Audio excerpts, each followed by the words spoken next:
Старо домакинско правило е кога ќе се земе платата, прво да се платат сметките. До 8.000 нагоре не сме. И шо можеме да лепнеме да јадеме, мора да плакаш од после бупата што толку и готово. Само за сметките работиме, друго ништо.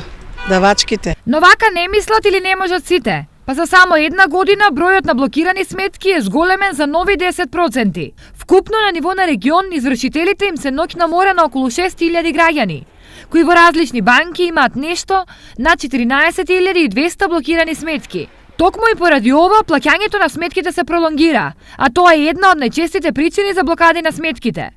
Бројот на оние кои завршуваат кај извршител секоја наредна година е се поголем. Така, лани со блокада на сметките биле 5600 граѓани, во 2015 2600, а во 2014 1900. На ниво на држава долговите блокирале 117.602 сметки. Од нив 82.263 се на граѓани, а 35.339 на фирми.